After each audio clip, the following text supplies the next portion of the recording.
Muy buenos días y bienvenidos a un nuevo webinar de Semana Económica. Mi nombre es Álvaro Roncal, subgerente de nuevos contenidos de Semana Económica y estoy muy contento de estar compartiendo con ustedes esta mañana en lo que es el último webinar de Insights Empresariales, una serie que les hemos traído gracias al apoyo, el respaldo y toda la experiencia de Sun Graduate School of Business.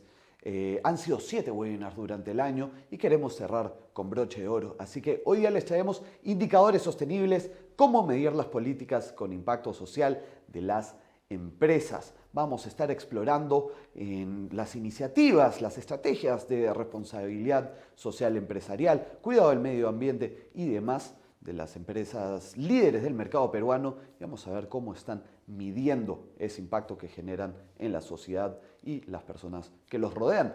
Pero antes de conocer a nuestro panel, vamos a ver una exposición que nos va a ir sentando las bases de esta discusión. Así que quiero darle la bienvenida a Anunciata Bustamante, analista senior de Aurum Consultoría y Mercado, que va a dar el play de honor de este webinar. Adelante, Anunciata. Muchas gracias, Álvaro. Buenos días con todos. Es para mí un gusto estar con ustedes de nuevo para presentarles esta vez la séptima entrega de la serie de informes sectoriales que venimos desarrollando con Semana Económica, Industry Insights y la Escuela de Negocios CESAN, apoyados de Aurum Consultoría y Mercado. En esta oportunidad vamos a estar hablando sobre sostenibilidad, cuyo informe completo lo van a poder encontrar en el correo en el cual ustedes han inscrito a este evento y vamos a detallar mucho más a profundidad los temas de este mes. Bueno, comencemos con un pequeño diagnóstico sobre cómo se encuentran los ejes de acción de los Objetivos de Desarrollo Sostenible. En el siguiente slide vamos a poder ver el eje de personas. Podemos observar que hubo una reducción en la pobreza, pero ha habido un aumento en la proporción de población vulnerable no pobre. Esta población tiene un alto riesgo de caer a la pobreza a causa de cualquier crisis, como se ha podido ver en el caso del COVID-19, que aumentó la pobreza. El COVID-19 ha impactado negativamente a este indicador, como vengo mencionando, y a otros muchos más, como por ejemplo pueden ser la tasa de mortalidad materna y el número de muertes neonatales. Además, a pesar de que Perú ha sido uno de los países más exitosos en el mundo en la reducción de la desnutrición crónica en niños menores de 5 años, la brecha es fuerte aún entre zonas urbanas y rurales. También ha aumentado la tasa de conclusión escolar, pero en el 2019 tan solo 14.5% de los estudiantes lograron competencias satisfactorias en comprensión lectora y 17.7% en matemática. Además, solamente el 18.8% de instituciones educativas públicas se encuentran en buen estado. Ha disminuido la tasa de violencia también, pero siguen existiendo retos significativos respecto a la igualdad de género. En la siguiente diapositiva podemos ver el eje de prosperidad. En cuanto a este eje, podemos ver que el mercado laboral peruano está caracterizado por una baja productividad, el predominio del empleo informal, de baja calidad, y también se presentan rezagos en cuanto a la competitividad y en el entorno para hacer negocios, ya que se tiene una matriz empresarial altamente poblada por MIPES, con poca capacidad de asociatividad. El país muestra un avance modesto en la reducción de las desigualdades, sin embargo, persisten brechas en áreas rurales y urbanas. Y bueno, también resalta una gran proporción de población que vive en barrios marginales y otra que está también muy insatisfecha con lo que viene a ser el transporte público. El Perú además tiene el índice de infraestructura, un índice de infraestructura mucho menor a lo que se espera de un país con el PBI per cápita que tiene. ¿Okay? Además, en cuanto a la inversión en investigación y desarrollo como porcentaje del PBI, el Perú tan solo invierte 0.17% del PBI en esto, cuando el promedio mundial es de 2.63%. Por ende, el Perú tiene una muy baja capacidad de generar investigación. En la siguiente slide podemos ver el eje de planeta. En cuanto a este eje, el dinamismo de la economía ha logrado disminuir mucho las brechas de servicios básicos de infraestructura y saneamiento, aunque siguen existiendo estas brechas en áreas rurales y urbanas, ¿no? Aún hay necesidades que satisfacer, como por ejemplo crear planes específicos para promover el consumo, la producción sostenible, cerrar las brechas entre los avances de la gestión sostenible, también utilizar eficientemente los recursos naturales, eliminar el desperdicio de alimentos, impulsar el escaso reciclaje o casi nulo reciclaje, acelerar la producción de instrumentos de gestión sostenible en las empresas y en las entidades públicas. Y para cerrar, últimamente se ha visto cada vez más emergencias ambientales graves como producto del cambio climático y la acción humana. En la siguiente diapositiva podemos ver los ejes de paz y pactos. En el eje de paz, el Perú sigue enfrentándose a muchos desafíos bien significativos en lo que requiere alcanzar este objetivo. No se está avanzando en la erradicación de la violencia, tampoco se está avanzando en la mejora de la sociedad, de la seguridad, y mucho menos se está avanzando para eliminar la corrupción. Y todo esto está generando una gran desconfianza generalizada en las instituciones del Estado. Y esta desconfianza es un gran impedimento para poder lograr todos los objetivos de sostenibilidad que un país pueda plantearse. Finalmente, en cuanto a pactos, en el Perú existen diversas iniciativas y alianzas que buscan aportar a la sostenibilidad, que están ideadas por la sociedad civil organizada, por el sector privado, la academia y la cooperación internacional. Sin embargo, los indicadores referentes a los pactos aún todavía están muy por debajo de las metas establecidas por los Objetivos de Desarrollo Sostenible. Ahora vamos a hablar un poco más acerca de los proyectos de sostenibilidad en el Perú, en las siguientes diapositivas. En el Perú existen diversas organizaciones que premian a los mejores proyectos sostenibles. El mayor ejemplo, y el que viene trabajando ya más tiempo, es el trabajo de Perú Sostenible, que desde 2019 han premiado 39 iniciativas en los 5 ejes que he mencionado en la anterior parte, en diferentes categorías, ¿no? Empresas grandes, MIPYMES y ONGs. En la siguiente diapositiva podemos ver que recientemente Semana Económica ha lanzado la primera edición de sus premios ESG y sostenibilidad, premiando en 8 categorías, y bueno, les voy a mencionar un poco sobre los ganadores de este año, ¿no? En el ENGIE ha ganado en la categoría de medio ambiente con su proyecto de Comité de Monitoreo y Vigilancia Ciudadana Ambiental en INLO. Sodexo ha ganado en la categoría de gobierno corporativo con el modelo de gobierno corporativo de Sodexo. Pacífico Seguros en la categoría de impacto social con su proyecto de seguros para todos.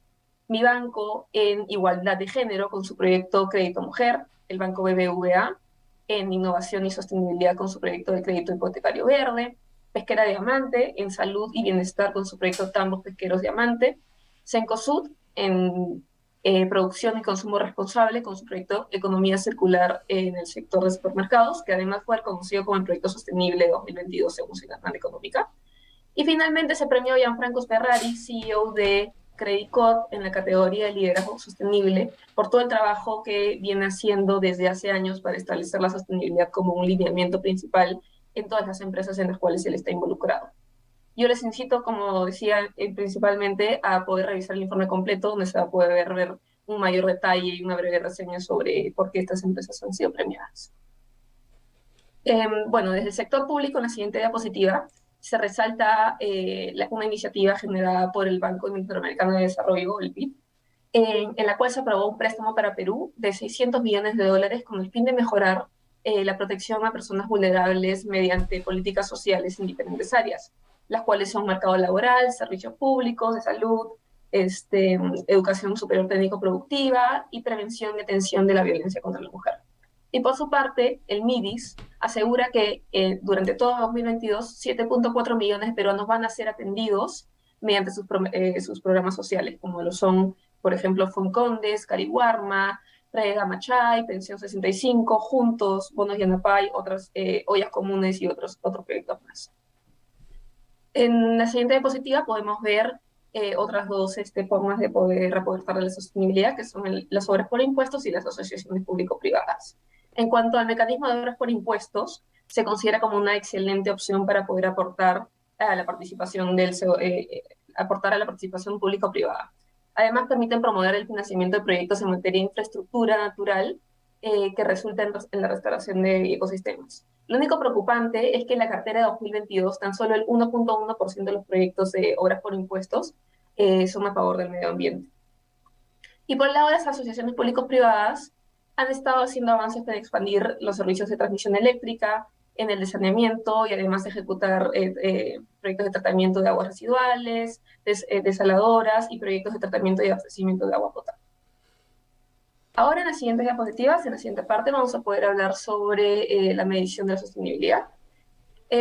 Para comenzar, la sostenibilidad impulsa el desempeño y la creación de valor en las empresas. Esta es una forma de cómo medirla y gestionarla adecuadamente y puede mejorar los resultados comerciales. A nivel mundial, entre 2013 y 2020, las empresas sobresalientes en temas de ESG tuvieron rendimientos totales de los accionistas 2.6 veces mayores que las empresas con una menor implementación o una nula implementación de criterios ESG.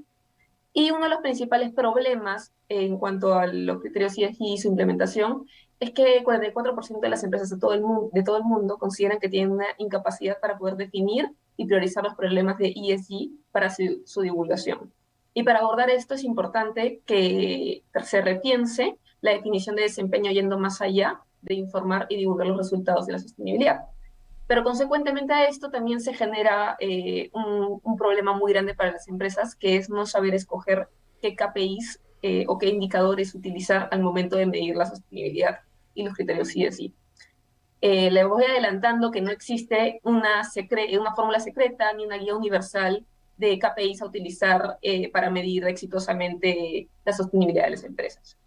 Los indicadores apropiados van a variar entre empresas, industrias, geografías, contextos y sobre todo con las expectativas de las partes interesadas. Entonces, la mejor manera de poder una empresa definir sus KPIs es utilizar y conocer a los stakeholders y sus necesidades y expectativas. Los próximos desafíos en cuanto a la medición de la sostenibilidad para las empresas van a ser desarrollar estrategias más sofisticadas, publicar reportes ESG periódicamente como estarían publicando sus estados financieros y además de orientar todos estos indicadores ESG a largo plazo. En la siguiente diapositiva podemos ver lo único que puede ser universal para los KPIs de sostenibilidad. Y es que estos deben ser SMART, inteligentes por sus siglas en inglés, pero estas inteligentes significa en que tienen que ser específicos, ¿no? Medibles, alcanzables, relevantes y transparentes. Ya van a poder revisar con mayor detalle esta lámina en la descarga. Bueno, en la última parte quería aprovechar para poder mencionar algunos proyectos y planes piloto para reducir las emisiones de gases de efecto invernadero y poder ayudar a las comunidades vulnerables. En Perú ya se están realizando estas, por ejemplo, resaltan la recuperación de las aguas residuales del Lurín, el sistema híbrido agrominero de Quellaveco, cocinas solares y de biomasa con ventilador, turbinas eólicas portátiles y la planta piloto de biogás de AINA y el ITP. Y finalmente, en la siguiente slide podemos ver que es importante mencionar otros proyectos que se están realizando en todo el mundo y que podrían ser aplicables en Perú. Estos proyectos específicamente son más ligados a la tecnología, pero que puede ser claramente aplicable en el Perú si es que las empresas y las organizaciones y todas las entidades se organizan, ¿no? Por ejemplo, podemos ver la reinvención del inodoro de Bill Gates o el reciclaje de aguas residuales del río Colorado en Estados Unidos, cultivos que se fertilizan solos, colectores de contaminación en Holanda, e incluso un satélite para poder supervisar el desarrollo sostenible. Bueno, esto es todo y bueno, esto es todo lo que tenemos que presentarles en este breve espacio y los animo a que revisen el informe completo que tiene mucho mayor detalle sobre los temas conversados. Muchas gracias. Muchísimas gracias, Anunciata, por esa excelente exposición que nos va marcando la pauta, nos va poniendo el camino por delante para lo que vamos a profundizar en este momento con nuestros protagonistas, con el panel de lujo que hemos armado para ustedes esta mañana y que voy a pasar ahorita a presentarles. Quiero agradecerle a cada uno de los cuatro por estar aquí conmigo. Primero a Sándor Lukács de Pereni, que es profesor del MBA y de los programas de sostenibilidad de ESAN. Sándor, bienvenido. Muchísimas gracias por estar aquí. Encantado de estar aquí. Muchísimas gracias. Está también con nosotros Ángel Rodríguez, que es jefe de sostenibilidad de Cencosud Perú. Ángel, bienvenido. Gracias, Álvaro, a ti y a Semana por la invitación. Encantados de tenerte aquí. Está también con nosotros Nino Boyo, que es gerente central de Leal, Regulatorio y Relaciones Institucionales de Entel. Nino, bienvenido. Gracias, Álvaro. Gracias, Semana Económica, por la invitación. Encantados de tenerte aquí, Nino. Y finalmente está con nosotros Alexandra Toranzo, que es gerente adjunta de sostenibilidad en BCP Reconecta. Alexandra, bienvenida. Muchísimas gracias por estar con nosotros. Hola Álvaro, y muchas gracias por la invitación a ti a Semana Económica. Es un placer acompañarlos junto a este panel de lujo. Muchísimas gracias a ti. Y vamos a dar el play de honor, vamos a hacer el kickoff de este evento con una pregunta que va en este orden para Sándor, Alexandra y para Nino. Porque la implementación de indicadores para medir el impacto de las políticas ESG de las empresas es un punto clave para la gestión de las mismas. Sin embargo, el proceso de diseño y ejecución de estos KPI presenta todavía algunos desafíos. ¿Por dónde empezar al momento de desarrollar KPIs de sostenibilidad y cuáles son los principales aspectos a tomar en cuenta? Sándor, vamos contigo. Listo, Álvaro, gracias. Es una pregunta compleja y es una pregunta que aborda muchas empresas independientemente de industria o sector, pero generalmente dentro de lo que es la investigación y dentro de lo que es la praxis, ¿no? se identifica que los siguientes pasos son los más recomendables, y esto lo han visto distintas consultoras a nivel mundial. Y básicamente lo que se empieza es primero con el propósito de la empresa. ¿A qué se dedica la empresa? ¿Cuál es su giro? ¿A qué se dedica? ¿Qué vende? ¿A quién le vende? ¿No? Una vez definiendo el propósito de la compañía, se definen también los valores, la misión y todo lo que va cascadeando. Posteriormente, hay que acercarse primero a los stakeholders también dentro de esta perspectiva. ¿Qué stakeholders o grupos de interés? ¿A quién voy a afectar? ¿A quién voy a vender? ¿Quién me va a comprar? ¿Con quién tengo que relacionarme? Y también con el tema de los shareholders o los inversionistas. ¿Cuál es el performance o los indicadores que ellos esperan de mí en términos de rentabilidad? Es decir, un mapeo externo de los aspectos materiales para la compañía y los aspectos de corte de rentabilidad. Otro aspecto importante que hay que considerar luego de esta fase es los ejes de acción. Una vez que la compañía tiene identificado dentro de su propósito o giro de negocio los ejes de acción, por ejemplo, los clásicos que son medioambiental, social o gobernanza, o en el caso económico, rentabilidad, dependiendo de la industria o giro, luego se pasa a identificar las categorías prioritarias. Por ejemplo, si estoy enfocándome en el medio ambiente es muy vasto, ¿no? Unilever, Nestlé, distintas compañías han tomado categorías prioritarias, por ejemplo, como gestión de envases, gestión de residuos, otros hacen economía circular, es decir, toman distintas categorías. Posterior a las categorías viene la parte de lo que son los indicadores, ¿no? Los indicadores que van amarrados con iniciativas o proyectos puntuales que respondan a cada una de estas categorías. Por ejemplo, si me enfoco en economía circular, pues tendré que trabajar sobre los envases, las compras, el tipo de material, el diseño, etcétera, y medir, ¿no? Medir el pre y post test, cómo inicié un diagnóstico y cómo terminé en mi gestión. Y a eso también se suma, para cerrar la idea, lo que es otro paso importante, que son los aspectos de I&D o investigación y desarrollo, lo que implica, por ejemplo, la utilización de tecnologías para monitoreo de los KPIs elegidos. Y un aspecto final para complementar también es comunicar esto, transparentarlo, indicar qué metodologías se han utilizado. Repito, se inicia con el propósito, luego se va con el tipo de stakeholders, shareholders, se continúa con los ejes, las categorías, las iniciativas, los KPIs, la investigación y desarrollo, y se cierra finalmente con lo que es la comunicación y la fase de retroalimentación.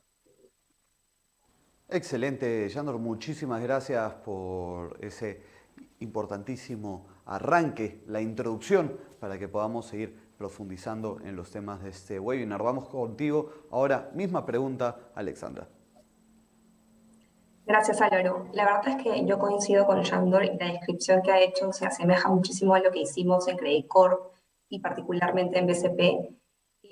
Principalmente creo que las métricas de sostenibilidad deben responder a la estrategia de cada organización, o en principio en el propósito y después a la estrategia. Y tal como mencionó Sándor, las empresas somos distintas inclusive si pertenecemos al mismo sector económico, y por lo tanto existirán particularidades a las que nuestra estrategia y nuestras métricas deben adaptarse. En el caso de Credit Corp establecimos 3 pilares fundamentales de estrategia y 12 ambiciones a las cuales se alinean todas las subsidiarias del grupo. Ya en el caso particular de BCP, cuando nosotros iniciamos lo que en el comienzo fue un proyecto de sostenibilidad hace 2 años, lo que es hoy la oficina llamada Reconecta, a la cual pertenezco, realmente estuvimos bien enfocados en el criterio social.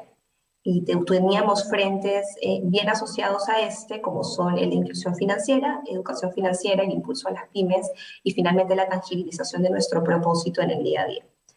Dado que teníamos este foco bien social al inicio, y en el banco la verdad es que estamos acostumbrados a medir todo y esta no fue la excepción, pensamos en cómo creábamos, diseñábamos una gran métrica que esté a nivel de tablero de gestión para que la organización empiece a entender la movilización que queríamos hacer hacia la sostenibilidad. Es así que optamos por, en el año 1 y el año 2 inclusive, apostar por un indicador de inclusión financiera, ¿no? Recordemos que la sostenibilidad tiene un espectro amplísimo en el que las empresas pueden movilizarse. Y la idea era mantenerlo simple al inicio para no marear, digamos, a la organización, ¿no? O sea, hay un proceso de aprendizaje, de gestión del cambio asociado al tema de sostenibilidad, y las métricas tendrían que serlo también. Entonces, nosotros en nuestros 2 primeros años de vida optamos por uno de inclusión financiera, asociado tanto a acceso como a uso, y ese fue el que decidimos colocar en nuestro tablero de gestión, ¿no? Aquí un aspecto importante que resalto para el diseño de métricas es esta justamente proclividad en la adopción de la organización, ¿no? Hacerlo simple, orientado sí al resultado, pero atendiendo a esta gestión del cambio que viene por detrás también de la sostenibilidad, ¿no? Ya teniendo 2 años en este tema y algo más de madurez, empezamos ya a asociar estos indicadores a otros del negocio, lo que fortalece nuestra estrategia de sostenibilidad y nos ayuda a pasar a una serie de métricas ya más asociadas al impacto. Pero si tuviera que resumirlo, tanto la proclividad en la opción de la organización y la simplicidad fueron aspectos críticos en el diseño y la implementación de nuestras métricas de sostenibilidad. Muchísimas gracias, Alexandra. Vamos ahora contigo, Nino. Sí, claro, Álvaro. En primer lugar, también saludar a todos los panelistas. Y en Entel, yo quería ir de frente a los temas particulares, lo que nosotros hacemos para identificar KPIs en temas de sostenibilidad y de impacto social. Primero es cómo está la organización por dentro, ¿no? La organización, digamos, en 2 niveles. Uno, primero, en los colaboradores, y ver si es que, por ejemplo, en temas de diversidad, está preparada la estructura, si hay los comités, si es una empresa capaz de adaptarse y visibilizar la problemática que tienen algunas personas, por ejemplo, con discapacidad. Y en cuanto a algunos procesos que nosotros miramos, era, oye, ¿cuál es nuestra actividad principal y cuál es el impacto que esta puede estar generando en el medio ambiente, ¿no? Obviamente, una empresa de telecomunicaciones como Entel, la principal actividad es la venta de servicios móviles, y eso viene acompañado con la venta de equipos. Y, obviamente, con el despliegue de una red de infraestructura, ¿no? Entonces, es casi indispensable en una empresa de telecomunicaciones tener un buen programa de reciclaje, ¿no? Y voy a empezar por detallar un poco qué hicimos en cuanto a personas y organización. Nosotros vimos que había una gran oportunidad en un proceso que ya es cotidiano, que es la atención a los usuarios en las tiendas que tenemos de Entel, y vimos que este proceso daba oportunidades para cerrar desigualdades y cerrar brechas. Lo que hicimos fue primero visibilizar un problema que teníamos o que tiene la sociedad de atención o de inclusión, por ejemplo, a las personas con discapacidad para oír, a las personas sordas. Entonces, a través de este proceso cotidiano que ya era la venta, vimos una oportunidad, de incorporar a personas con discapacidad para oír, que son más o menos en el país unas 230,000 personas con discapacidad para oír. Entonces, vimos cómo hacemos para poder atenderlas y que tengan igualdad de oportunidades, ¿no? Lo que hicimos fue, obviamente, visibilizar el problema y luego convocar dentro de la organización, de manera voluntaria, a que asesores que atendían este proceso de ventas en tiendas o de orientación en tiendas, se sumaran al aprendizaje de lengua de señas peruanas, ¿no? Y de esta manera poder atender a las personas en la lengua en la que ellas se comunican. Es así que una vez identificado y visibilizado, empezamos a iniciar este voluntariado y capacitar a estos asesores para que puedan atender a estas personas, ¿no? Esto trae, la verdad, un círculo virtuoso súper interesante, porque no solo estamos satisfaciendo una necesidad de personas con discapacidad, de poder ser atendidas en su lengua, sino que también estamos trabajando habilidades blandas de nuestros colaboradores, que sin lugar a dudas van desarrollando temas de empatía, temas de ver cómo hay oportunidades de emparejar la cancha para ciertas personas que tienen este tipo de discapacidad. Entonces, para nosotros este programa lo lanzamos y con mucha satisfacción hoy puedo decir que tenemos más de 115 asesores atendiendo en tiendas a nivel nacional en lengua de señas peruanas a personas sordas que tienen hoy en día la oportunidad de ser tratadas igual que cualquier otra persona que no tiene esta discapacidad, ¿no? En cuanto a qué hacíamos con nuestro principal, digamos, impacto en términos de actividad, era, como ya había comentado, este programa de reciclaje para transformar. Este es un programa que lanzamos en el año 2015 y que vimos que la mejor manera digamos, de conseguir objetivos era a través de alianzas. Tenemos hoy día más de 30 alianzas con empresas privadas y con empresas públicas, me refiero a ministerios, a municipalidades, etcétera, donde esta alianza lo que persigue es, obviamente, un reciclaje súper responsable de todos los equipos y aparatos electrónicos y eléctricos, ¿no? Así que hoy en día, en el 2022, hemos pasado inclusive de tener un sistema de reciclaje individual a un sistema de reciclaje colectivo que trae mucho más beneficios, no solo para la organización, sino también para la sociedad. Muchísimas gracias, Nino, por tu respuesta. Vamos a hacer doble clic sobre algunos de los temas que has mencionado y que han mencionado tus más compañeros del panel, porque en línea con este proceso de creación de indicadores del que hemos estado discutiendo, ¿qué rol cumplen los aliados estratégicos al momento de identificar KPIs de las políticas de sostenibilidad, las políticas de ESG? ¿Qué eficiencias se generan a raíz de esta colaboración entre organizaciones? Vamos contigo, Ángel, para que puedas hacer tu debut en el webinar y ahí volvemos contigo, Nino. Estás muteado, por si acaso. Gracias, Álvaro, y de verdad que bacán escuchar estos procesos. Como comentaba Alexandra, cada compañía es diferente, además de estar en el mismo sector, y sobre todo por la forma en la que opera, ¿no? Y también por los tipos de propósito que maneja, ¿no? Y ahí los aliados juegan un rol clave porque nutren, digamos, esta forma de llevar a cabo las estrategias.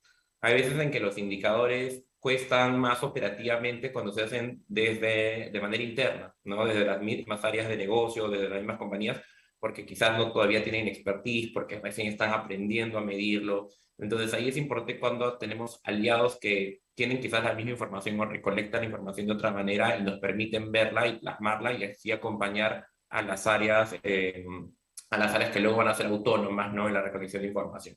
Un ejemplo de eso nosotros lo tenemos también con los programas de pérdida y desperdicio de alimentos, ¿no?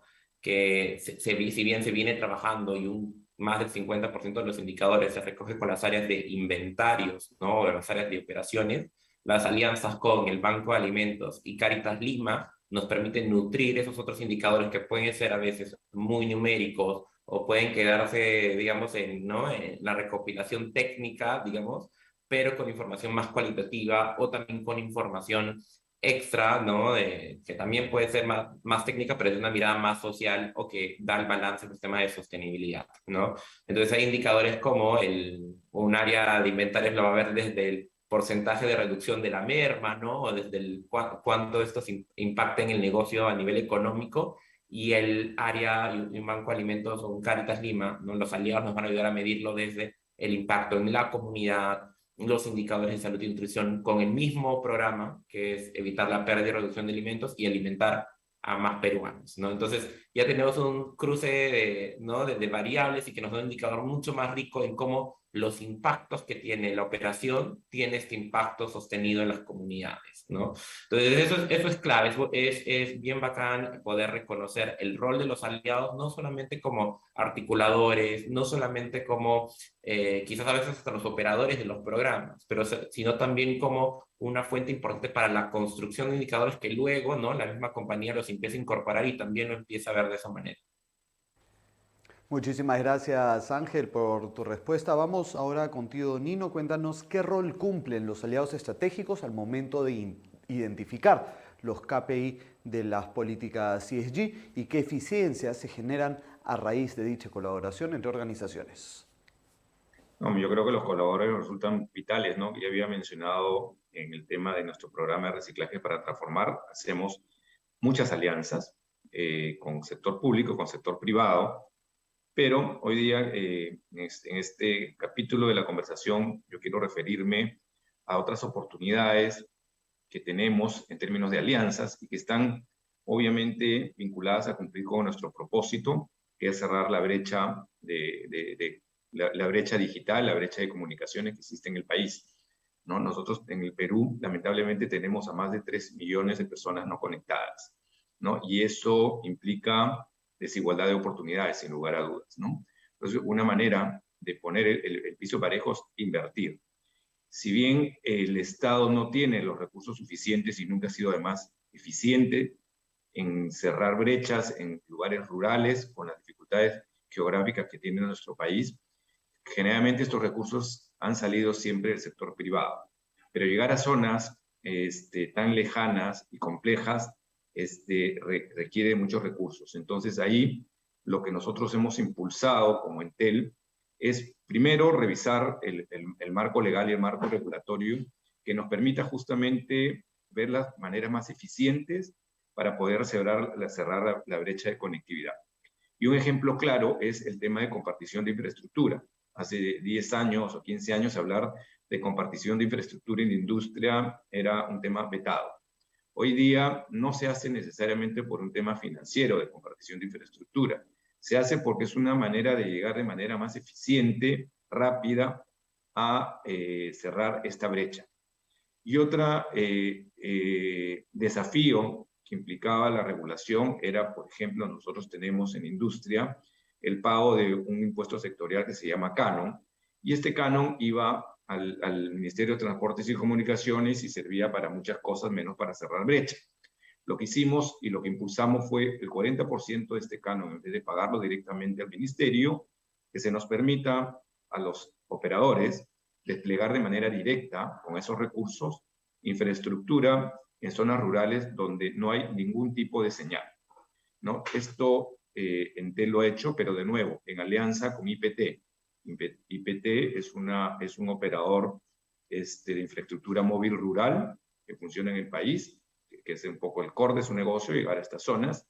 Entonces, en alianza con ellos es que Entel ha llegado en el año 2021 con un compromiso con el Estado a instalar 30 estaciones en distintos centros poblados rurales, donde por primera vez ha llegado la conectividad, por primera vez ha llegado el Internet y un Internet con tecnología 4G. Y este año, en 2022, tenemos el compromiso de llegar a 60 centros poblados. Hemos duplicado nuestro compromiso. Esto obviamente genera un impacto no solo porque da igualdad de oportunidades, sino el impacto es súper transformacional, ¿no? Las comunicaciones hoy en día es la manera de conectarnos con la salud, con la educación, con el progreso, con nuestros negocios y con nuestros sueños. Así que esto no se puede hacer hoy día si es que en verdad no contamos con aliados, y tanto del sector privado como del sector público. Muchísimas gracias, Nino. Vamos a pasar ahorita a una nueva pregunta. Esta de acá va para Shandor. Actualmente existe un avance mayor en la medición de las políticas medioambientales, como la reducción de la huella de carbono o uso de energías renovables. Sin embargo, en cuanto a los programas sociales, aún existen muchos retos debido a las particularidades y objetivos de cada proyecto. ¿Cómo mejorar entonces la gestión de los indicadores de los proyectos con impacto social y de qué forma realizar una correcta implementación de estos KPI? De acuerdo, gracias Álvaro. Bueno, lo primero es preguntarse para quién estoy haciendo estas acciones sociales, quién es el público objetivo. Lo segundo es de erradicar la parte emotiva versus la parte de acción, ¿no? La emoción no es un KPI, la emoción hay que transformarla en un indicador. Y hay que entender también, y esto es un aspecto crítico que hemos visto en muchas empresas, tanto nacionales como internacionales, que se explota mucho la parte emotiva, la parte de la intención. Hemos llegado a tanta gente, pero ahí queda el enunciado. Un KPI hay que entenderlo como un instrumento que debe, te repito, debe evidenciar un progreso desde una intención hacia una acción o un objetivo. Si no existe esa medición temporal, cuantitativa, cualitativa o la medición que se le aplique, no hay un resultado y simplemente estamos haciendo marketing vacuo o greenwashing. Y aquí hay que ser bastante enfático y mencionarlo porque es una práctica que todavía persiste en el Perú y tanto en el mundo. Lo segundo es el aspecto metodológico, ¿no? El tema de trabajar con aspectos sociales también implica trabajar, como dije, con emociones que son válidas, considerando la parte cualitativa, es decir, la parte del sentimiento de las personas, cómo perciben las cosas. Eso también hay que entenderlo porque en el área de marketing se utiliza mucho la parte cualitativa para percepciones. Sin embargo, en intervenciones sociales es muy importante cuantificar nuevamente, darle un valor a ciertos atributos para pasar de atribuciones de valor a contribuciones de valor. Eso es muy importante. Y en cuanto a la métrica, una cosa una metodología que yo siempre aplico, les explico dentro de los programas que tenemos, es las preguntas claves que son sumamente básicas, por ejemplo, ¿no? Lo primero es, ¿qué quiero hacer? ¿No? Salud, nutrición, vacunación, ¿no? Lo segundo es, ¿por qué lo quiero hacer? ¿Por qué quiero atacar la desnutrición? ¿Por qué quiero atacar la anemia? Tercero es, ¿para quién lo voy a hacer? ¿Quiénes son los afectados? ¿Los grupos de interés? ¿Cuál es el muestreo? ¿A quién vamos a colaborar? Una pregunta lógica es dónde voy a tener este tipo de intervenciones, en qué geografías, porque de ahí se determinan también las partes logísticas, la parte de cuánto tiempo lo voy a hacer, en qué circunstancias, seguido de un cómo, ¿no? El diseño, cómo voy a implementar este monitoreo, cómo lo voy a diseñar, cómo lo voy a desarrollar, a qué actores clave voy a involucrar también que coadyuven a este resultado, ¿no? La parte de sinergia, la parte de colaboraciones multiorganizacionales. Después, la siguiente pregunta es ¿cuándo activar una intervención social y cómo medirla? ¿En invierno, en verano, otoño, primavera? Bueno, aunque en Lima eso es irrelevante porque el 70% del año estamos como el cielo gris. Pero en otras regiones, por ejemplo, sierra, selva, es importante tener consideraciones temporales y meteorológicas. Y finalmente, lo que le importa a muchas empresas también es el cuánto. ¿Cuánto me va a costar esta intervención? Porque no olvidemos que las empresas no son beneficencia, las empresas tienen el justo deber de hacer lucro y generar rentabilidades porque ese es el aporte primigenio de las compañías, generar empleo, rentabilidades para los shareholders y bienestar para la sociedad y también pago de rentas y acciones fiscales. En resumen, y para redondear lo anteriormente expuesto, los KPI son vehículos de comunicación que tienen que ser cuantitativos, aterrizados, medibles y definidos en espacios temporales. Y una última acotación, se usa mucho el marketing de corto plazo o el marketing contextual también, que es un problema endémico en muchas compañías en que surge un problema, por ejemplo, no sé, por así decirlo, un tema de salud y de pronto ves campañas de activación de 1 o 3 meses en las cuales se bombardea por televisión y luego acabó y no hay indicadores. Entonces, hay que retomar la práctica seria de indicadores de manera más metodológicamente aterrizada y sobre todo capacitando al personal para que se empape de esta perspectiva, este paradigma de gestión. Muchísimas gracias, Yandor, por tu intervención. Pasemos ahora a una nueva pregunta, una pregunta además bastante popular entre los miembros de nuestro panel, porque la van a responder todos. Así que ahora en un ratito les digo cuál va a ser el orden. Las políticas ESG deben ser hoy transversales a toda la empresa y a la cultura de la organización. ¿Cómo involucrar de forma activa a los trabajadores de la empresa para que colaboren en la implementación de los KPIs de sostenibilidad y en su mejora continua? ¿Y cuál es el rol de los líderes en dicha coyuntura? Cuéntame primero tú, Alexandra, de ahí pasamos a Ángel, de ahí pasamos a Nino y cerramos con Yandor. Claro, Álvaro. Yo voy a abordar esta pregunta desde dos perspectivas. Una que voy a resaltar en primer lugar es la comunicación interna. al crear estos programas de sostenibilidad, una parte muy importante es como enamorar, emocionar a la organización en el objetivo de ser sostenibles como empresa, y por lo tanto va a ser súper importante hacer eco, especialmente en foros masivos, explicando los objetivos, las metas que se persiguen, la estructura que se tiene, de manera que quede claro para la organización. Y en segundo lugar, probablemente sea lo más relevante para asegurar la implementación, es un esquema de gobierno. Y aquí me gustaría decir que la sostenibilidad no es un satélite ni se maneja en paralelo a lo que hace la organización en su día a día, no es ajena al negocio, de hecho debería estar al centro. Y por lo tanto también debe integrarse a los sistemas de gobierno de la organización para asegurar la toma de decisión, pero sobre todo la implementación de las métricas que se vayan elaborando.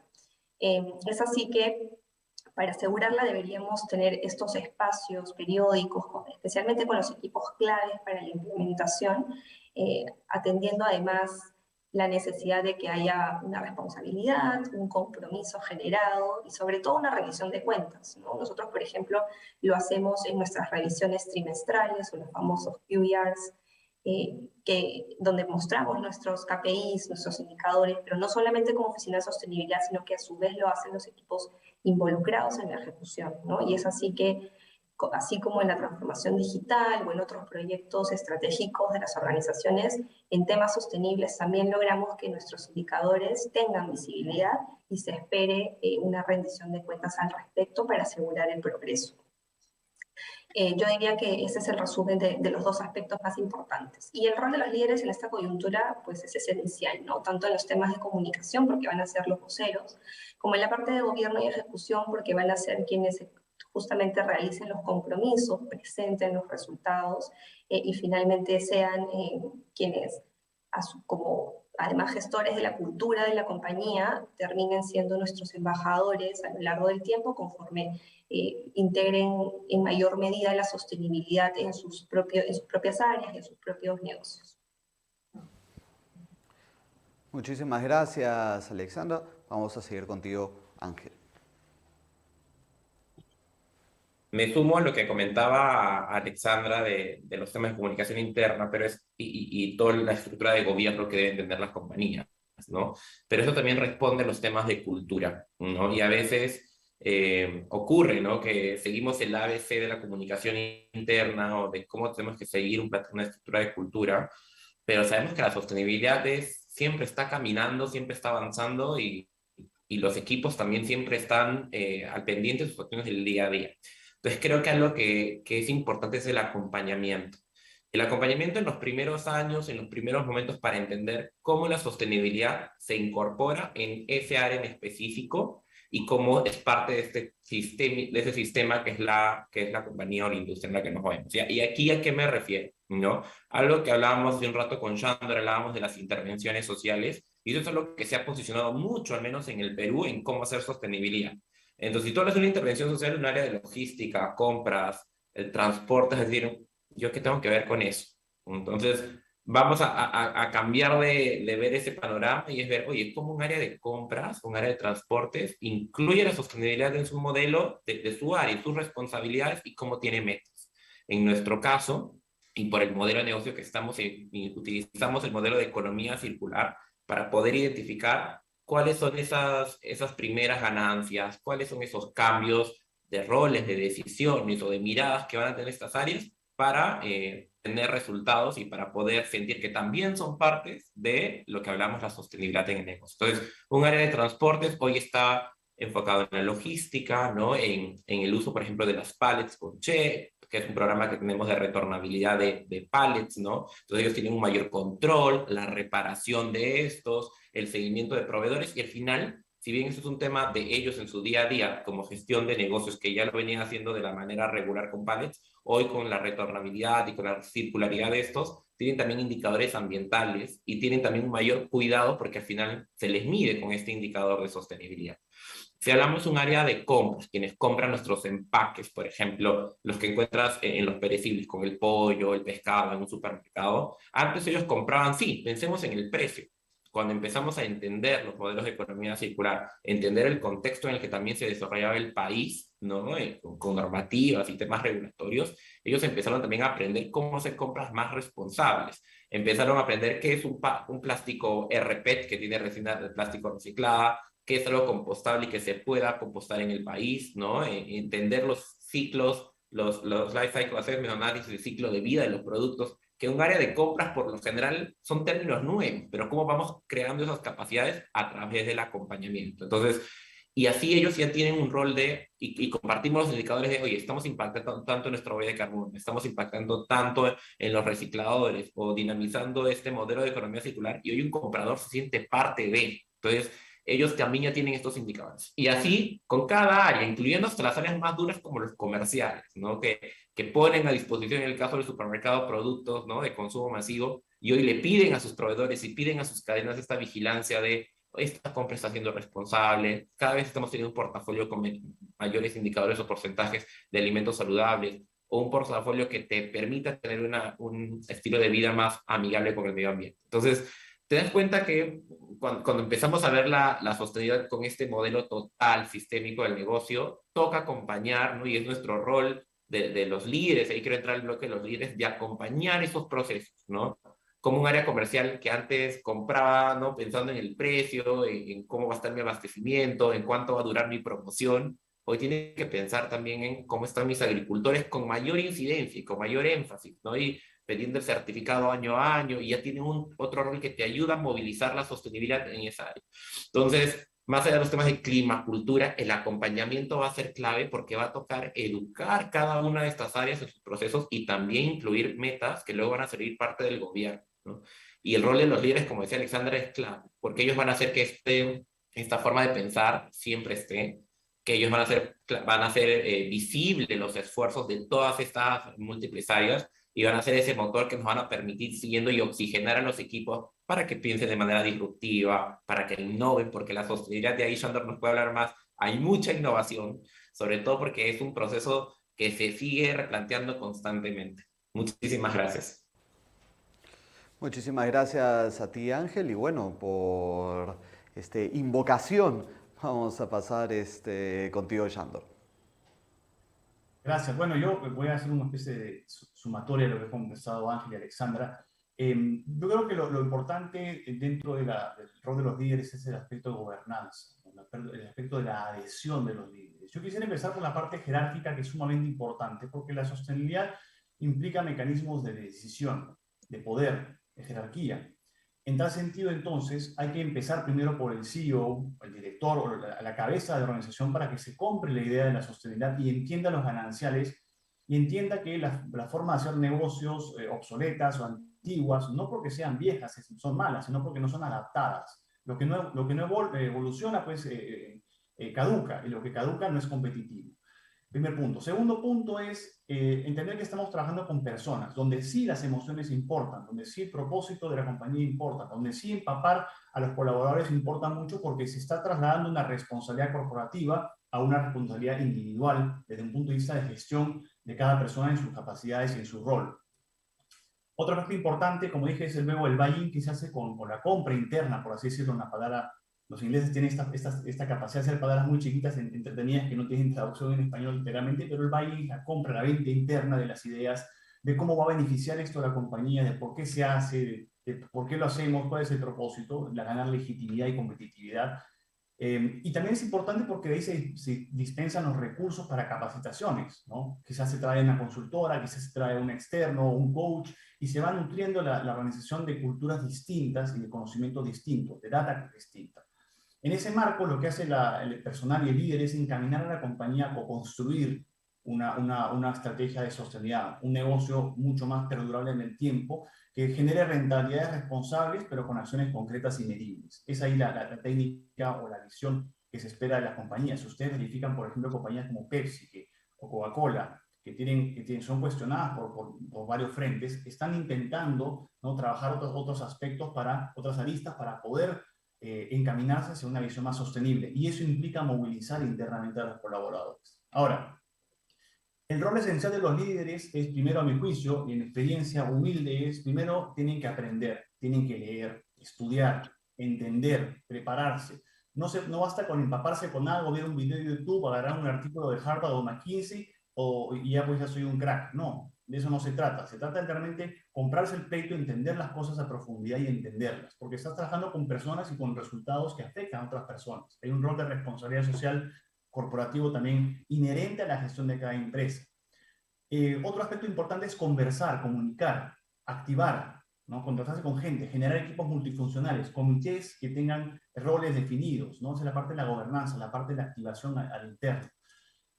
Otro aspecto fundamental para ir concluyendo la respuesta es integrar los objetivos a los resultados individuales. Es decir, los objetivos de la compañía tienen que ir aterrizados a los objetivos de cada individuo de organización dentro del skill o la capacidad que tienen para generar resultados, ¿no? Por ejemplo, al gerente de logística le pongo una métrica que esté amarrada a la reducción, por ejemplo, porcentual de cierta cantidad de plástico, como mencionaba Ángel, para que esta persona tenga una motivación y no simplemente sea un palito y zanahoria o stick and carrot, como se dice, ¿no? Sino que hay una motivación, pero también una motivación regular. Yo te motivo, pero también tiene que haber una muestra de resultados, nuevamente, un indicador.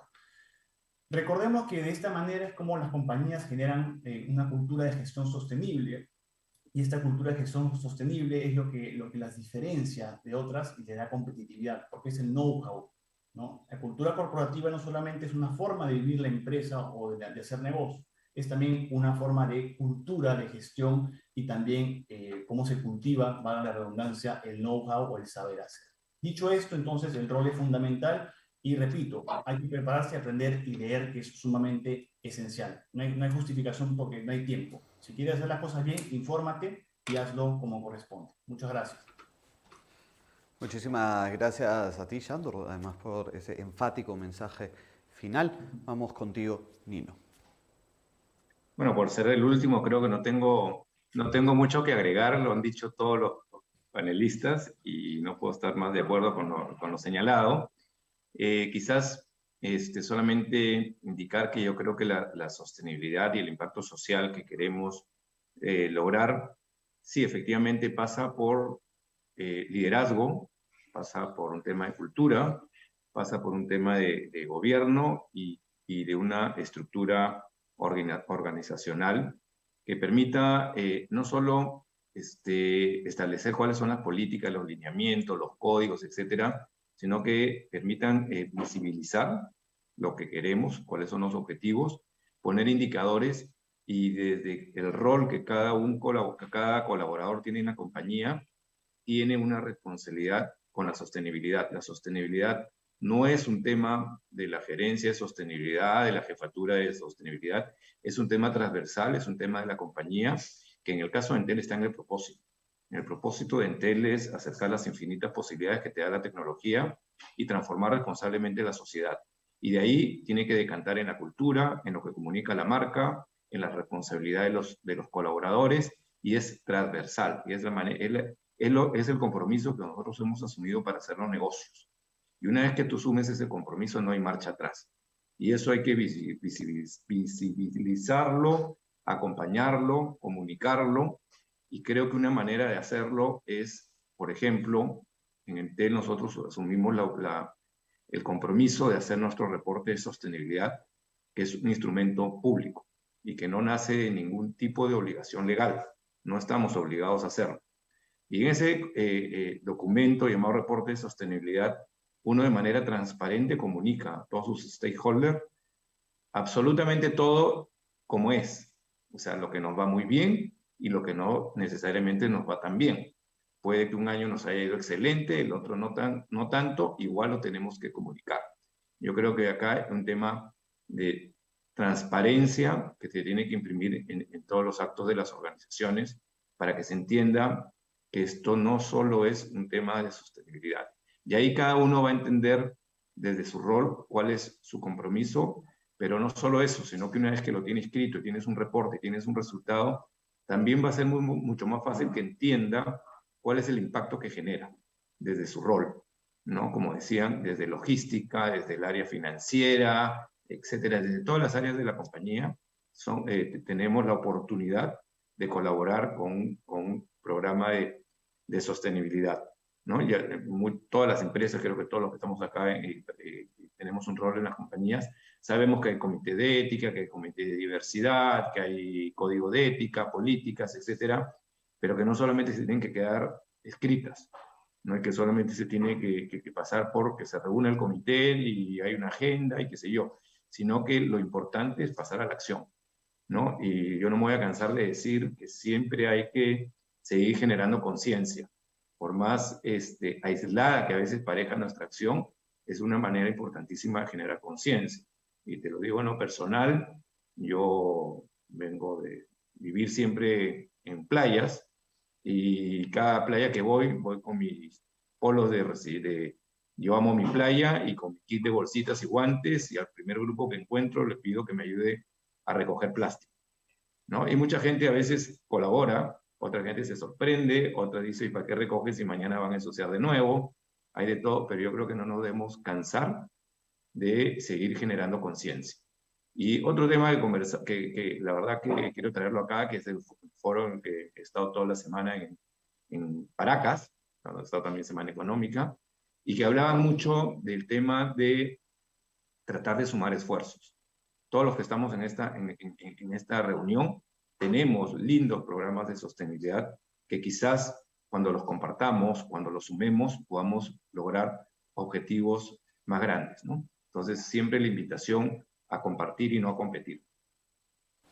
Muchísimas gracias, Nino, y poderosísima frase esa con la que cierras. Finalmente creo que es una de las cosas clave sobre la sostenibilidad, que acá no estamos peleándonos como quien se pelea, digamos, por quién es el líder del mercado, sino que acá la lucha es una lucha conjunta, es una lucha que finalmente nos beneficia a todos, así que es importante eso, compartir y no competir. Vamos ahora con la última pregunta. Esta acá la van a responder Alexandra y Ángel, y con esto ya vamos cerrando. Porque como hemos visto, la ejecución de KPI sostenibles requiere la articulación de varios elementos al interior de las organizaciones. ¿Cuáles son los retos pendientes que existen en sus empresas para seguir construyendo indicadores sólidos para sus estrategias de ESG? ¿Y qué tan susceptibles a ser modificados deben de ser estos indicadores en el largo plazo? Vamos contigo, Alexandra, y ahí cerramos con Ángel. Gracias, Álvaro. Bueno, yo sí considero que hay varios retos por delante en términos de los KPI sostenibles, ¿no? Para empezar, como mencionaba al inicio de la sesión, el espectro de sostenibilidad es amplio y además el entorno es apremiante y por lo tanto nos pide a las empresas involucrarnos en todo aquello en lo que podamos tener algún tipo de injerencia. En ese sentido, las metodologías de medición se vuelven cada vez más complejas, más retadoras, conforme se avanza en la ruta de la sostenibilidad. Solo por citar un ejemplo, las entidades financieras ahora tenemos cada vez mayor demanda y mayor interés en involucrarnos en temas de finanzas verdes. Pero las finanzas verdes son en sí un mundo y tienen sus particularidades y complejidades y además demandan de la organización el desarrollo de capacidades internas. Y eso es una realidad a la que nos enfrentamos y en la que queremos tener un papel también. Entonces, sí considero que aquí podría caber la posibilidad de tener un acompañamiento especializado para poder entender cómo medir el portafolio hacia la descarbonización de la economía, por ejemplo, ¿no? Pero va a ser un reto y por lo tanto, y coincidiendo además con Ángel, tiene que haber un acompañamiento especial también en estas etapas conforme vayamos avanzando. Y otro tema que es bien importante en términos de métricas y mediciones es lo que también mencionó Yandor anteriormente, que es el WASH, ¿no? Que es como el mayor riesgo a la que se exponen las organizaciones que quieren realmente generar un cambio y un impacto positivo, ¿no? Y para ello tiene que haber un seguimiento, un monitoreo minucioso de las métricas que presentamos, que diseñamos, que ejecutamos y que además divulgamos a través de diferentes medios, para que realmente demuestren los impactos que estamos generando, ¿no? Y no caer en mostrar algo que parece ser, pero no es, ¿no? Entonces, sí, esto también viene siendo un reto conforme ampliamos las actividades de sostenibilidad dentro de las empresas, porque hay más frentes a los que prestarles atención y por lo tanto se podría pasar o sea, de alguna u otra manera, entonces hay que poner algunos candados adicionales también. A la segunda pregunta de qué tan susceptibles de ser modificados deben ser los indicadores en el largo plazo, en mi opinión, va a depender. Nosotros al comienzo teníamos muchos indicadores de alcance, ¿no? Como mencionaba Yandor, logré aperturar unas cuentas, ¿no? Eso empieza a darnos dirección y orientación, pero a la larga tenemos que virar hacia indicadores de valor. Y por lo tanto, si todavía tenemos indicadores de alcance, deberíamos modificarlos sí en el largo plazo, respondiendo obviamente a la estrategia. Pero si ya tenemos algunos indicadores de valor que pueden permanecer en el tiempo, pues tenemos que dejarlo, ¿no? Y seguir trabajando en conseguir los objetivos planteados. Entonces, mi respuesta sería que depende. Gracias. Muchísimas gracias a ti, Alejandra. Y ahora Ángel tiene la tremenda responsabilidad de cerrar con broche de oro este panel, pero sin presión, evidentemente, sin presión. Así que vamos a ir de nuevo con la pregunta: ¿cuáles son los retos pendientes que existen en sus empresas para seguir construyendo indicadores sólidos para sus estrategias ESG? ¿Y qué tan susceptibles a ser modificados deben de ser estos indicadores en el largo plazo? Cuéntanos, Ángel. Impresiones, Álvaro. Pero de acuerdo a lo que mencionaba Alexandra, depende también qué sistema de medición estamos usando, ¿ya? En los temas ambientales, al final hoy se está usando mucho el de huella de carbono, pero también va cambiando en la forma en la que se miden los diferentes alcances, ¿no? Y eso hace que en el día a día, digamos, aquello que va a nutrir esta información va a ir perfilándose mejor. Entonces, más que brechas o que nos impide, creo que hay mucha más oportunidad en el camino de sostenibilidad para ir perfeccionando estos insumos, estos orígenes de la información que vamos teniendo, y también cómo se van robusteciendo, digamos, estas plataformas de medición. Hay otras mediciones como las que nosotros usamos, que es el Dow Jones Sustainability Index, que se mide de manera regional, y muchas empresas hoy en el Perú ya las vienen empleando, donde año a año van incluyendo nuevos indicadores. Por ejemplo, si para el rubro del retail hasta hace 2 años solamente en el mundo de los cultivos se evaluaba el aceite de palma responsable, al siguiente año entra el café, al tercer año entra, ¿no?, otro cultivo más, y así van incrementándose o robusteciendo las plataformas de medición. Esto no significa que uno tiene que esperar a ese indicador, pero de alguna manera va a modificar la forma en la que tú vas midiendo, la forma en la que tú vas asegurando la información de esas cadenas, o asegurando la información o la metodología de medición que tienen tus equipos. Entonces, algo que les comentaba al inicio, ¿no?, en otra pregunta era, este acompañamiento va a ser como constante, tener de manera sólida ese indicador, y que al final, digamos, el norte va a ser siempre el mismo, pero en la forma de operar la vamos a ir robusteciendo, según cómo vaya cambiando también las tecnologías o las metodologías de información, y según también cómo la sostenibilidad vaya avanzando, ¿no? Antes, en los temas, por ejemplo, de e-commerce, más bien se medían solamente desde el punto de innovación como sistema de negocio, ¿no? Como muchas de las startups crecieron. Luego empezaron a entrar los indicadores de sostenibilidad, y hoy, por ejemplo, uno de nuestros indicadores es cómo nuestros repartos de e-commerce que hacemos siguen siendo más sostenibles o van reduciendo su huella de carbono, ¿no? Entonces, entra también un nuevo tipo de inversión, que hablaba Alexandra de inversiones verdes. Entonces, ya el espectro de la sostenibilidad va creciendo, va teniendo un norte, digamos, también más claro, pero también más complejo, para ir asegurando que la información sea transparente y clara. Entonces, siempre hay esa oportunidad, y hay la forma de llevarla de manera responsable, es acompañar a los equipos, quienes no se tienen que desconcentrar al final de sus temas del día a día, ¿no? Al final de un área, como decíamos con Yandor, ¿no?, un área de logística va a seguir haciendo sus funciones de logística. Entonces, vas a meterle un nuevo indicador en sus operaciones del día a día, pero tienes que acompañarlo hasta que esto pueda seguir yendo solo. Y la forma de que sean susceptibles a los temas de cambio, creo que lo que comentaba Alexandra es reflejo de lo que venía diciéndote ahora, ¿no? Hay indicadores de alcance, luego que van a entrar indicadores de valor, y lo mismo va a ir siguiendo en la manera en la que se vayan robusteciendo, digamos, las formas de medir. Lo que sí no tiene que ser susceptible al cambio, diría yo, que es este propósito, este gran norte. O sea, sí sabemos que en temas de huella de carbono tenemos que reducirlos, y tenemos que cumplir ciertas variaciones netas, porque ya los años ya no nos quedan muchos años para hacer esos cambios, ¿no? Entonces creo que esos nortes no tienen que ser susceptibles en los cambios. Sabemos que una cadena de valor tiene que ser, no tenemos que tener esta trazabilidad, tenemos que tener la información desde el origen del producto lo más robusta que sea posible. Las formas, las particulares que van a haber en el camino son las que quizás van a robustecerse, pero ese norte tiene que seguir siendo, digamos, de manera positiva. Y eso, ¿no? Espero que haya podido cumplir sus expectativas, Álvaro, para cerrar este panel, pero sí, nuevamente volvemos y creo que ahí rescatando un poco lo que todos han mencionado, el camino a sostenibilidad sigue cambiando y como siga cambiando, siga robusteciendo, y las compañías también sigan creciendo, ¿no? Estos indicadores van a ir alterándose, robusteciéndose, pero siempre con esta mirada de transparencia. Muchísimas gracias, Ángel. En definitiva, creo que has satisfecho los criterios para evaluar lo que sería el cierre del conversatorio, así que muchas gracias a ti y muchísimas gracias también a tus otros 3 compañeros de panel. Me voy a despedir de cada uno de ustedes porque ya hemos llegado al final.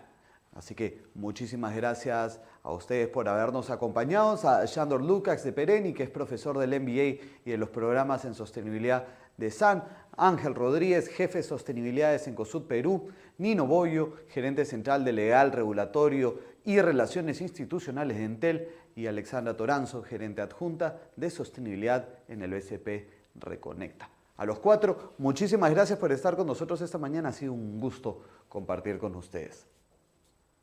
Gracias, Álvaro. Muchas gracias a todos. Muchas gracias a ustedes y muchas gracias a ustedes que están Gracias a todos. en sus oficinas, que están en sus casas, en sus carros, tal vez paseando, por estar con nosotros una mañana más en Insights Empresariales. Estamos un poco tristes porque este proyecto ha llegado a su fin. Este es el último webinar de una serie de 7 webinars donde les hemos traído informes sectoriales, análisis a profundidad, paneles de primerísimo nivel como el que han visto hoy. Así que bueno, esperamos seguirlos viendo en los otros proyectos de Semana Económica y ya estaremos anunciándoles qué más traemos para el próximo año. Yo soy Álvaro Roncal Baronio, subgerente de nuevos contenidos de Semana Económica, y con nosotros hasta aquí ya. Muchísimas gracias.